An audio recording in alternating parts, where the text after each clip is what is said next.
Today on Wardens, we find ourselves behind a locked gate looking for clues in a suspected illegally killed elk in Region 2. We'll follow the trail. Wardens in Region 7 come across a boatload of game birds left for waste and discover a mysterious headless deer during the investigation. Later, we tag along with a warden who trades his duty pistol in for a hunting rifle and takes to the field on a hunt of a lifetime for trophy mule deer in western Montana.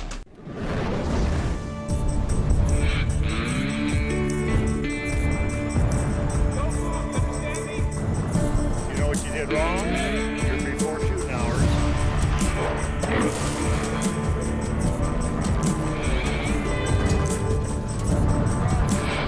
we go. You want to go to jail, Jay?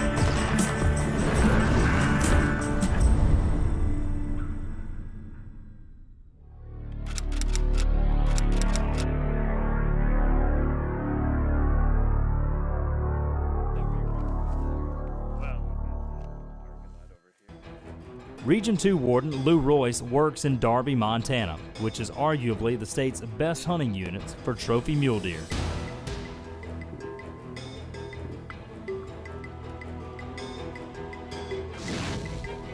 Administrative duties generally keep a warden captain confined to an office. Today, Jeff Darrow is in the field and has just rolled up on a non-resident vehicle. He left his keys in his truck. He must be close by. You would think. Oh, we got some tracks, don't we? Yeah, looks like a woman. The disappointing part about being in Montana as a law enforcement officer is we got these big things in our way called mountains. And from time to time, you can't get out with a radio or a cell phone.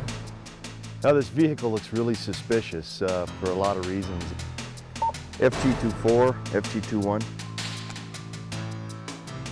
Go ahead. Hey, I got a question for you. Can you copy? Yeah, 10-4, go ahead. The area is very, very, very limited to cow elk being harvested. We did check some other hunters down below that said that some hunters were leaving this rig to go pack out a cow elk. Hey, I'm up here, come up the Moonshine Road, and there's a truck here from North Dakota. They're supposedly packing out a cow elk. I'm reading the regulations. I'm not seeing where there's very many permits. Explain to me what you think. What's the cow season here? The only way it'd be legal is if they have a permit to hunt from the vehicle.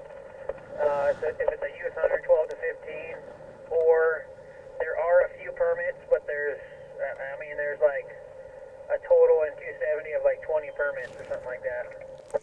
Yeah, 10-4. It's kind of a weird deal. The truck's sitting right here, tailgate's down, topper's open, windows are open, keys are in the ignition, but nobody around. But we did talk to a very reliable source coming down the hill that said these two guys killed a cow last night and they were packing in to get it out today. Oh yeah, 10-4. Yeah, they hopefully one's a kid. If not, they got an issue. Yeah, 10-4. The inside of the rig, kind of, just from my experience, has some things in there that make a guy think that there could be some things wrong here. About the only thing it could be would be a juvenile hunter, and I don't know if that's the particular case here. Doesn't really look like that. I'm gonna run the plate and see what we got. As you can see, there's a game cart track right there. There's a track right there that don't belong to me. Here's mine. So you can tell it's a female.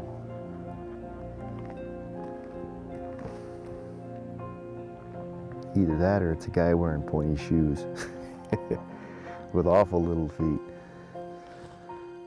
Huh.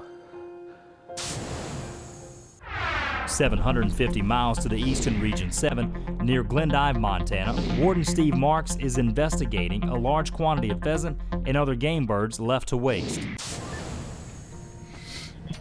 Hey Justin, this is Game Warden Steve Marks from here in town. How are you doing? Say, I had a call from a fella that was up to the college here a few days ago, and apparently he called about a bunch of breasted out pheasants that are laying right there by the dorm parking lot, you know, along Taylor Avenue in that deep gully, that ditch right there. And anyways, I went up there and looked, and I mean, there is a pile of birds laying there. And some of the birds are still whole. This bird here is completely whole. When we return, this case takes an interesting turn. Okay. And I mean, you're being real good and being honest with me about that. But there was something else that came up regarding deer hunting last year.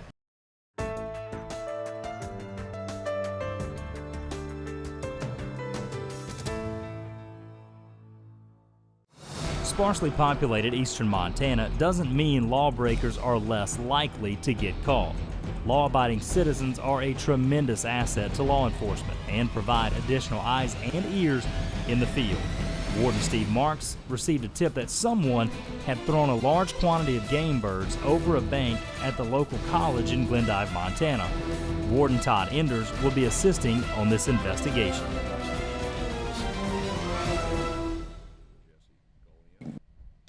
And they both had the non-resident college student big game combos last year. Okay.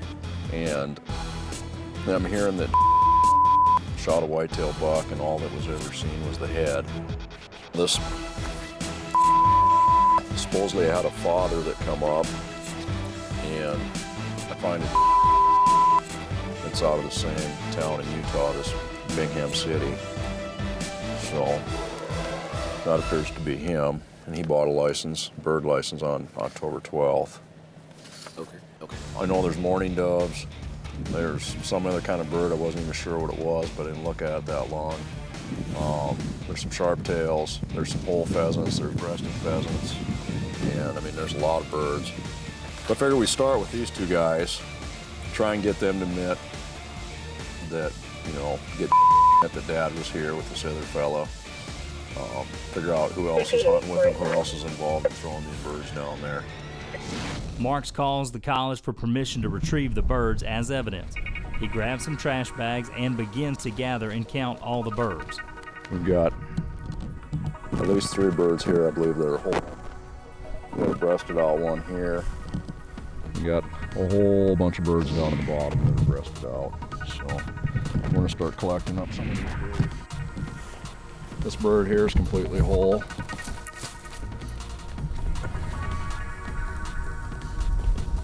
Maggots are working on this one already.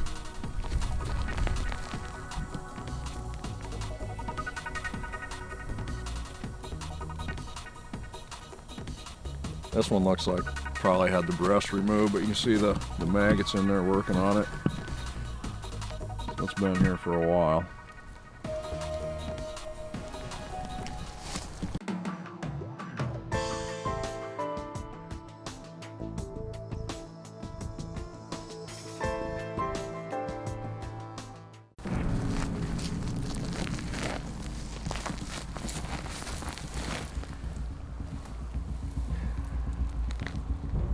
Same thing, I mean breast removed, but not the thigh.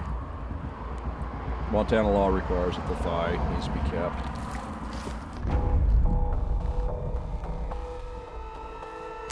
Not doing a very good job of taking the breast. Nice.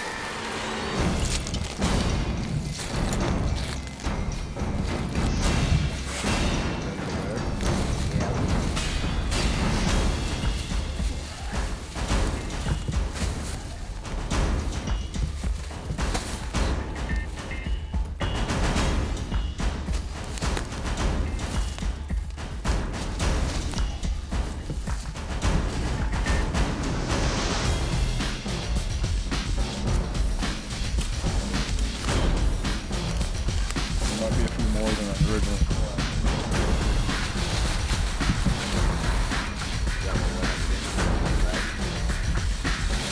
Yeah, why 750 miles to the west in Region 2, Captain Jeff Darrow has come across a suspicious vehicle. Well, there's a pill bottle with a name on it, probably a date of birth. Now this vehicle looks really suspicious for a lot of reasons. It's got out-of-state plates on it. The inside of the rig, kind of just from my experience, it has some things in there that make a guy think that there could be some things wrong here. The area is very, very, very limited to cow elk being harvested. We did check some other hunters down below that said that some hunters were leaving this rig to go pack out a cow elk. Between the rig and the out-of-state plates and a cow elk, it's kind of suspicious. So we're definitely going to check this out just to make sure that everything's on the up and up. I think we'll drive back there. I've got a key to the gate, so we'll go back and try to cut some time off on this and get a little closer to them. They may not get out till dark. Thing is, you always, on things like this, your mind kind of goes to what you think it might be, and sometimes it turns out not to be anywhere close, but it's still not right. Just what will Captain Darrow find? Not sure, but the kid is borderline. He may not be 12. He's pretty young looking. You're watching Wardens only on Outdoor Channel. Western Montana has seen a decline in elk numbers over the past several years, which has been largely attributed to higher predator numbers. That includes mountain lions, bears, both grizzly and black bears, and of course, yeah, the wolves.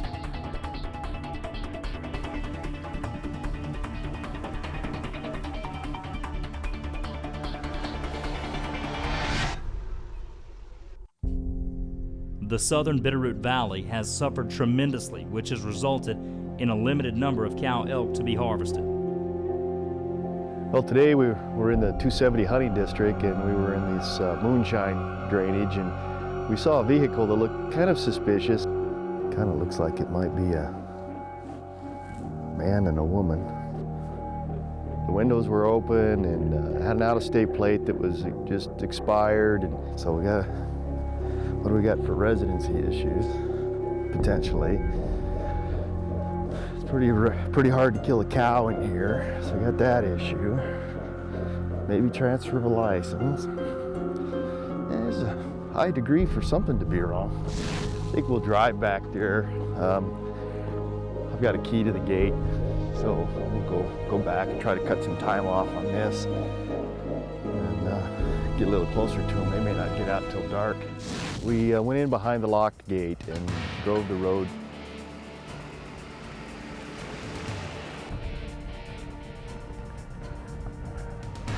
Oh, yeah.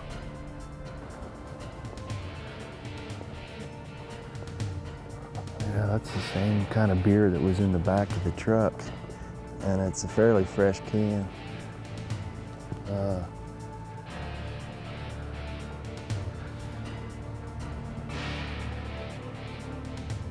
We're gonna leave that there right now, but we'll pick that up on the way back and I'll bag it and we'll talk to him about it. That looks like a same, it's kind of ironic that it's not a real common beer around here, and it's the same as the 12-pack container in the back seat of their vehicle. So that's a littering case right there, probably. Back to the east in Glendive, Montana, Warden Steve Marks has contacted a potential suspect believed to have thrown several pheasants and sharp-tailed grouse in a ditch without taking all the meat. Hey, I received a tip about a bunch of breasted out pheasants in the ditch up by the local college here.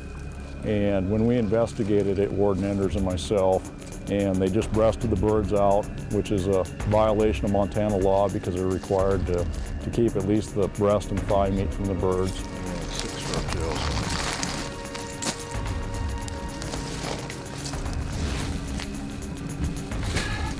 Over 60 birds have been collected from this case and all loaded into Warden Mark's truck as evidence.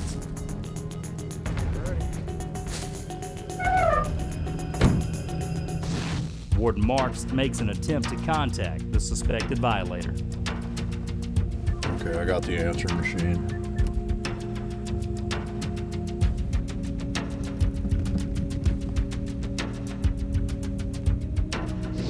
May just go up in the dorm here and try and find the dorm supervisor and see if he knows that this kid's around.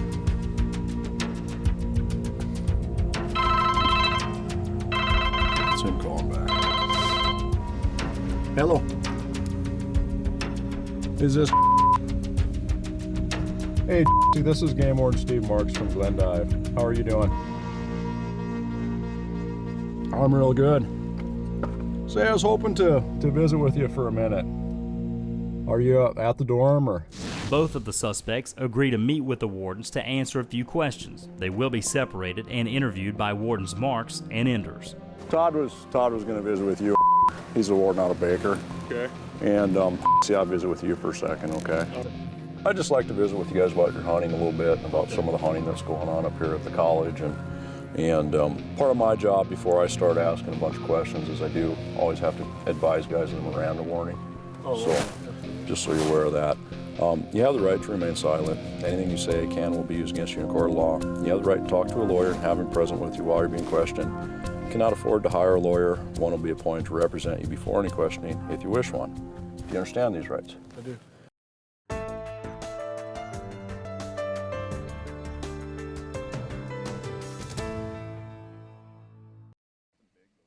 Hunters or persons in possession of game animals or game birds are prohibited from wasting or rendering unfit for human consumption any part of that game that is defined as suitable for food. Have you done any hunting at all? We have. Okay. What have you done for hunting? We hunted doves a little bit for a minute, and then hunted some sharpies, Okay. and then we hunted pheasants. Okay. How have you done? We've done pretty good. Yeah. What have you taken for birds then? Just pheasants. How many do you know? I mean, can I guess? Yeah. I mean, whatever you think. 20 or so. Okay. So you've done pretty good then. Yeah, we've shot. Okay. Who's all hunted with you? Just me and that's it. I believe. I mean, our coach, he's gone out with us a time or two, but like just once or twice, I believe. Okay. When you guys get your birds, where do you clean them at? We clean them out here. Just right here at the dorm, or? Yeah. I know when other kids go out, they clean their birds out here too. So we just figured we can do that too. Just clean them right in the parking lot, or? Yeah. Okay. What do you do with carcasses when you get to clean the birds? We throw them away, and then like some kids and then sometimes we throw them down in the ditch because we've seen kids do that before too. Okay. We have minimum amounts of the bird that you have to take home and consume. Like possession and stuff. Possession limits. Well, yeah. I mean, your possession limit is 9 birds, but in Montana you're required to eat certain parts of the bird. If you kill a bird, and with deer, it's the same thing. You got to eat certain parts of the deer. Now, are you aware of our requirements? I'm not. For birds? Okay. What do you mean requirement? Well, in Montana, our waste law says that you have to consume what's considered the edible portions of the bird. And what they consider the edible portions on like a grouse or a pheasant is the breast and the thigh meat. Okay. So you want us to take the legs off too? Yeah, you have to by law. You have to take the thighs. Okay. That's really good to know because I honestly didn't know that. Well, yeah, I mean we got a little bit of an issue, but I mean you're being honest with me about things, but because we got a bunch of birds down in the ditch and none of them have had thigh meat removed. Okay. And you said you've taken about 20 birds this year? I would say, yeah. I'd say about that, Okay. So it's safe to say that probably about 20 of those are yours? Mine are, yeah. I mean, because I've killed 20. Okay. But I mean, I don't know how many down there. I know some kids throw theirs down there too. 750 miles to the west in Region 2, Captain Jeff Darrow is hot on the trail of a potentially illegally harvested elk. In this district, we only have 5 cow permits issued, and so the only other people that can kill a cow elk would be a youth 15 or under, or a handicapped person with a permit to hunt from a vehicle. Jeff continues driving further up the trail. Well, we found the game card here at the end of the road. I guess we're in the right location. So that tells us that this is where they're going to pack the meat too, is this game card. And I don't know if there's any meat on it or not. We'll go up there and take a look. I don't see the hunters at this time. It's still suspicious on what they're packing out, who shot what, and it's a cow. So we still need to figure out or get to some conclusion here of it's a cow elk, who shot it, and was illegal.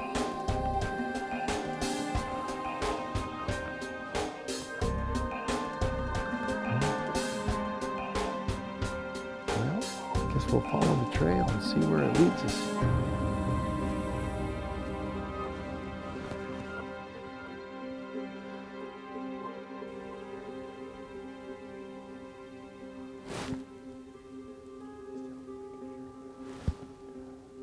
Yeah, we can hear voices down there at the bottom. Sounds like a female voice and a male. You're watching Wardens only on Outdoor Channel.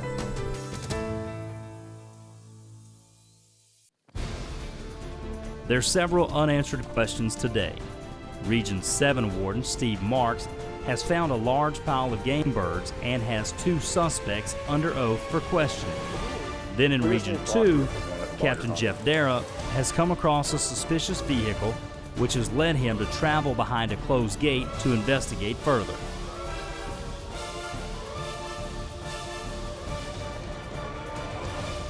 We went in behind the locked gate and drove the road to the very end, and at the very end there was a game cart. Well, I guess we'll follow the trail and see where it leads us.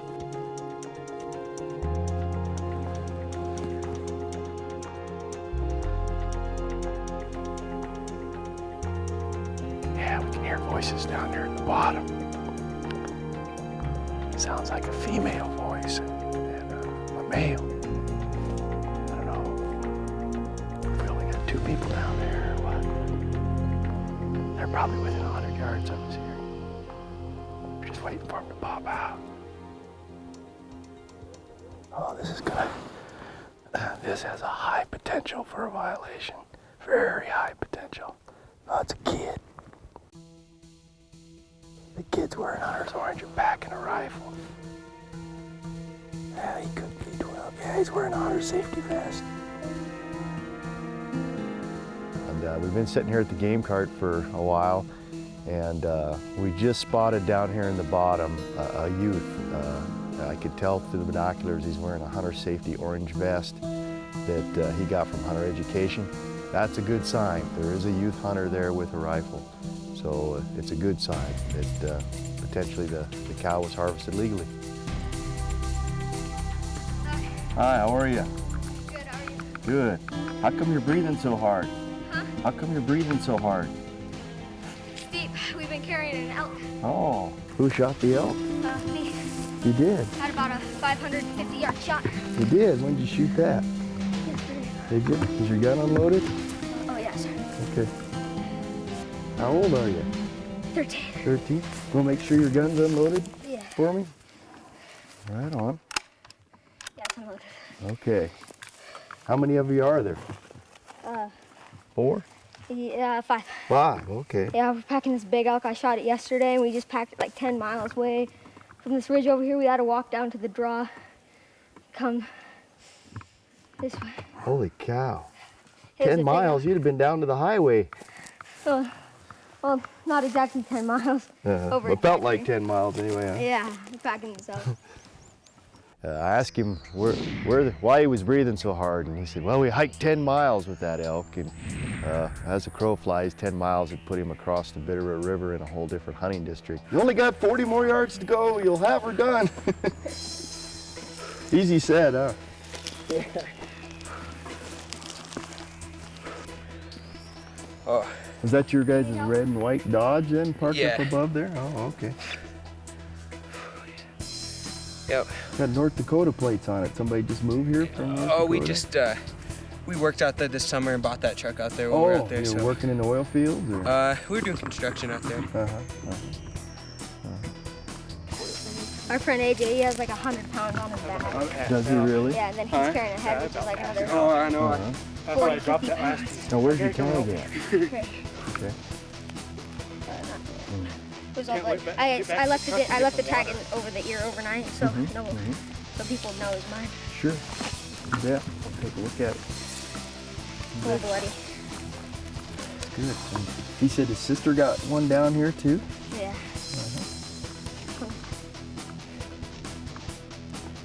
All right. Brandon Blackwood. All right. Good job, Brandon. It's my first year getting anything. Last year I didn't get anything because I didn't really know where to go. But You say you got a deer already too? yeah, 2 days ago, a day before I got my elk. It was about 175 yards away. I got it right behind the shoulder. Ran about 20 yards and then it just dropped. Wow, what kind of deer? Doe, whitetail. Doe whitetail? I don't really care about the horns or not, and I just want the meat. The meat's Yeah. all it's about. Yeah, you bet. Now that we see that the hunters are all younger fellas, the first kid that came up was actually the individual that harvested the elk, and he's quite small in stature, but he was still 13 years of age. And so, is that truck belong to one of you fellas then? I think it's Damon's. Oh, okay. I think. Is he one of the guys down here? Then? He was the guy that was just up here. He Oh, okay. The second one up.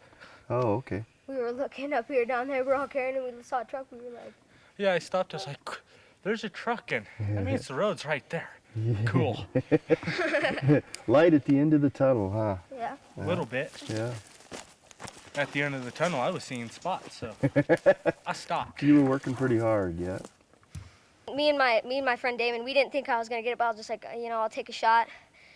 And I shot, and the wind carried it and hit it right here in the jugular and the neck bone, so it just dropped instantly. Dropped right away. So you only shot once? Yep, only shot once. What caliber? 270. Oh, good deal. Congratulations. It's kind of cool. We talk about recruitment of young hunters and not having, young hunters that are interested in this kind of stuff anymore, and all they want to do is play video games and get in trouble. Them kids ain't playing video games. They're working hard.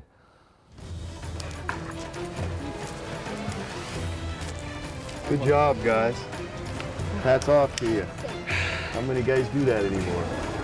With everything done legally, Captain Jeff Darrow has only one little issue to deal with. There's one of you here that's old enough to drink beer. That'd be me. Is that your beer can up Yep. on?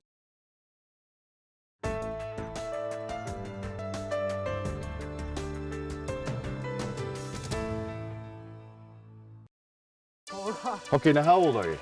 I'm 17. Okay. 16. Okay. 23. 18. 13. All right, cool. He's got his tag validated, but once you get up to the truck, tape it on the leg. The evidence of sex, which is good, it is on there. The udders are still on. Whether you did you mean to do that? Cool, you did it right. You did everything right. Because you did do everything right, I'll offer you a ride if you want to ride to the gate. Okay, all right. The only thing I'm gonna ask is I'm gonna ask you, and you guys have been super guys, and you've been truthful with me, and you did a great thing. But we got some litter issues, okay? Your granola bars that you had, Oh, yeah. yeah, your wrappers are kind of blowing around. Okay, so I just need you to pick those up. All right. And the other thing is there's one of you here that's old enough to drink beer. That'd be me. Is that your beer can up Yep, on the I hill? was gonna grab it on the way out. Okay. Hello. Hey, Lou. Hey, well, pretty good. It turned out to be a 13-year-old kid clear down here at the end of the road with four of his buddies, all in that 15 to 20 year age range, and they packed a cow elk out of a hole. They got it. They got evidence of sex. They got the tag. They got it. They got everything. So we're loading it in the back of the truck, and I'm going to save them a 2-mile hike out of here. Yeah, no, it had all the signs of being something illegal, but actually turned out to be 5 kids that did it all right. And hats off to them for doing it right. You know, they wasn't a big safari or anything like that, but for them, it'll be a hunt that they'll remember for sure. 750 miles to the eastern Region 7, Warden Steve Marks and Todd Enders compare stories after questioning suspects.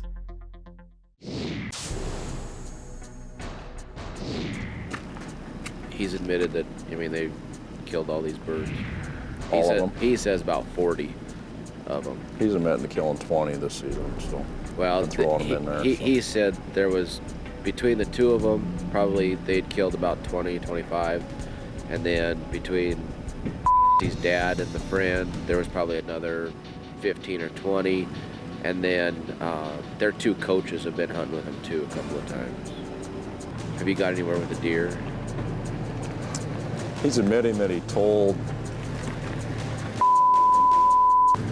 he shot a whitetail buck, but he's saying there's no picture. Okay.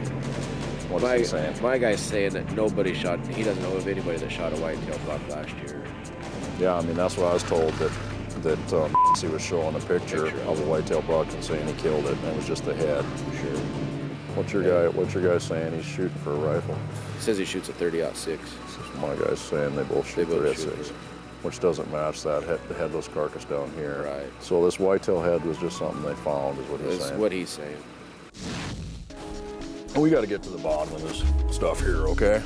Let's do that. Because, and I'm giving you your opportunity to be straight and square with me right now about the whitetail buck up towards Sydney.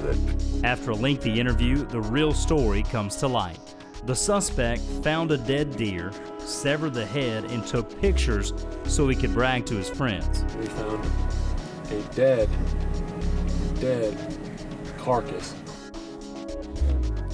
I'm here to tell you there's more to hunt than killing the biggest buck. So I mean, don't let that bother you. I know, but hey, what I want to know is whether you messed up and poached a deer last year or not.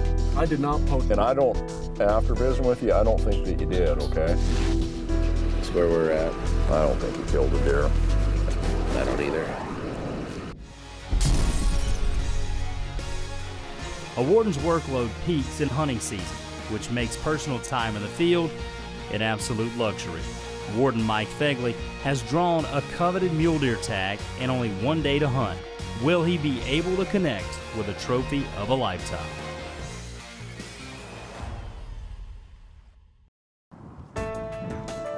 You're watching Wardens only on Outdoor Channel. Ask a game warden what his or her passion is, and hunting is probably on the top of their list. You know, just the opportunities that are here. I mean, to be able to one day, you know, be at a mountain lake and the next day be, you know, looking at world-class mule deer, and the next day to be elk hunting. With a passion for hunting, Warden Mike Fegley was lucky enough to draw a coveted mule deer tag in a trophy unit of western Montana. Just like every other hunter, he sent in his application and could only wait for the results of the drawing. Well, I started hunting as a kid, started hunting like most people do with the family. You know, it's kind of a family tradition. My dad went to deer camp, and so that was, you know, I was like most kids waiting at the door when he came home to see what was on the roof of the station wagon. And, you know, just getting excited about when I got my opportunity. You know, after deer hunting in Pennsylvania and pheasant hunting and goose hunting and rabbit hunting and doing all that, it just wanted to try new things, and up the ante a little bit. Just seeing big mule deer and elk and big country, and the fact that you're not hunting a woodlot or a small piece of ground where you can get out and you can spend 6-8 hours hiking on public ground, open fair chase hunting. There's just nothing like it.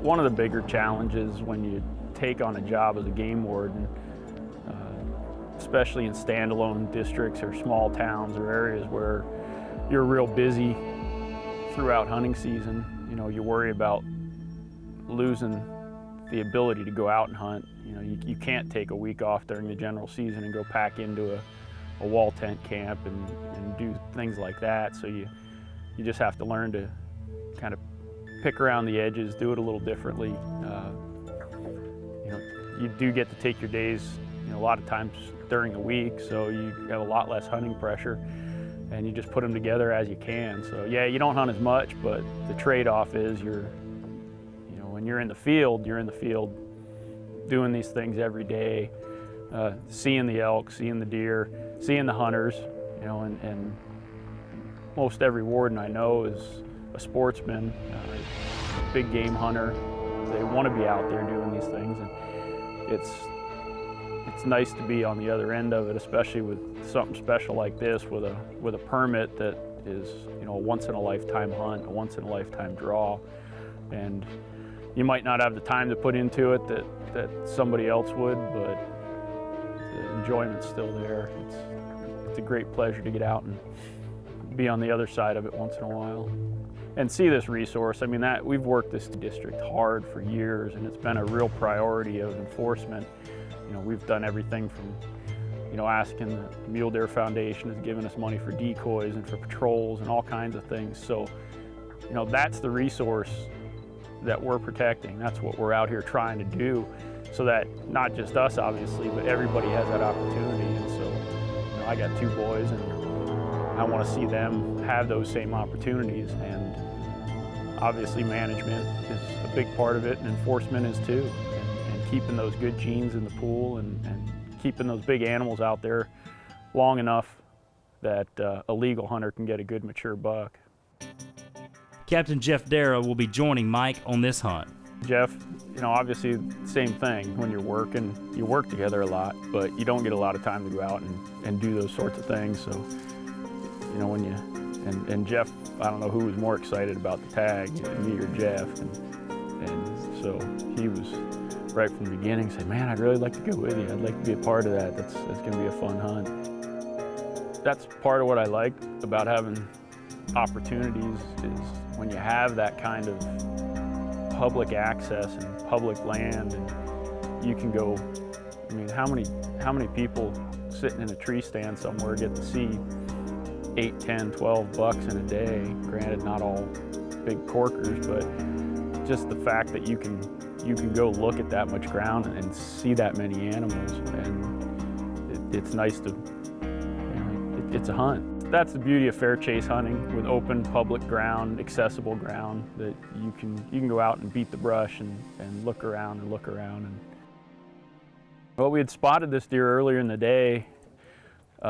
He was high on some private ground we didn't have permission to go on and hunt, and we were hoping he'd move down as those does were feeding down towards the creek bottom. So when we got there, he was in the bottom, and as soon as we started moving on him, he just beat feet up the deepest canyon he could get into, and we thought we could get around him. We went kind of just right up the gut because it was getting late, and we knew this was kind of the only chance we had at him. Fortunately for us, that actually worked in our favor, because those does went up a different ridge, and we thought he was on that ridge, and Jeff spotted him talking about yardage and, you know, trying to figure out where the best place was to take a shot. And fortunately, it took me a couple of minutes, because the buck we were looking at wasn't the one that we had seen earlier. It was a smaller one. And about that time, when that big guy had got in behind us, he went up a different draw than we thought he was in, and he was sneaking off, but then he saw that little buck going after the doe that he had been following, and that kind of got his ire up a little bit, and he came blasting out of the canyon after that doe to kick that other buck off. And about that time, Jeff yelled at me like, not the first one, not the first one. When I saw him, there was no doubt. You knew exactly that was the deer. When he went up there at first, he got up high, and I was trying to reposition and get to where I could take a shot and get my heart to stop pumping so I could actually get the crosshairs to sit steady, and started moving towards that other doe, and she was moving off. And when he finally came down on the bench, he gave me a broadside shot, and I'm gonna go ahead and take him.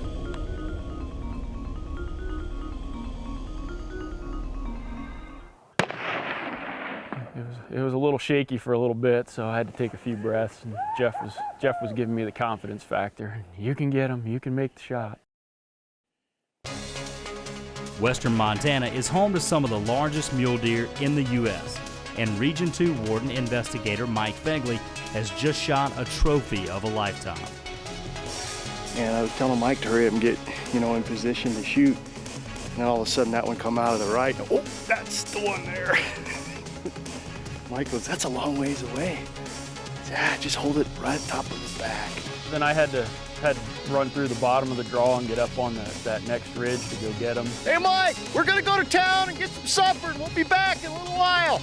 We'll meet you down by the bus.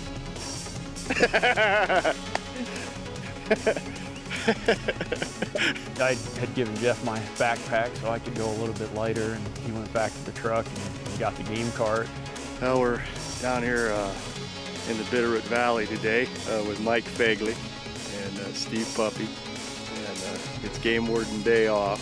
Mike had a special mule deer tag for this area, and we've been glassing bucks, and we spotted this one this evening, and we were lucky enough to get on him, and Mike made a great shot, probably 350 yards probably. Nice buck, Mike. Congratulations. I'm very happy. I kind of like this end of the rifle once in a while. Yeah, it's nice to get out. You kind of forget about the enjoyable parts of being out in the field when you're just running and gunning and it's busy, and the season seems to fly by. So just one day out here that can make all the difference. Gets the guy motivated to go back to work and get the guys doing it the wrong way. I thought he was going to get away because that one doe was going towards the fence. I couldn't get my freaking heart to stop. I'm going, Mike, you have to take him. He's getting away. He's getting away. I'm trying to do my combat breathing. Take a breath, and those crosshairs were just doing this with every heartbeat, and then finally I got to where they were. That's awesome.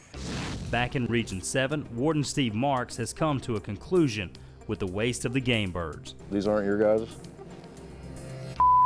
The birds we kill, we clean. Yeah. Well, somebody killed these. Somebody did, yeah. I mean, they wouldn't be piled up down there like that. But like, I don't know, I've noticed a few doves like laying out the parking lot and stuff too. And then of course we got, the thigh meat not taken. Yeah, I understand the thigh meat and stuff. Okay. You guys both shot some of these grouse, right? Yeah, 2 shots, yeah. Okay. I think, guys, what we're going to do is we're going to cut you a pretty good break, being during college, but still we need to hold you accountable for this, okay? We're going to write you a ticket for one each for wasting grouse, and one each for wasting pheasants, okay? For wasting a thigh meat, yeah. Okay? We could write you a ticket for every bird. I know. Do that, I'm going home. My dad's going to send me to work. Okay? And I want you guys, being we're going to cut you a break, I want you guys to tell the other students up here if there is anybody else doing this. I'm spreading the word. What needs to be done, okay? You guys have any questions about any of the laws at all? Okay. We'll write that up and we'll be done with this, okay? We did get 4 individuals to admit to wasting birds and having birds in the pile, and we ended up issuing 7 counts of waste for wasting pheasants and sharp-tailed grouse.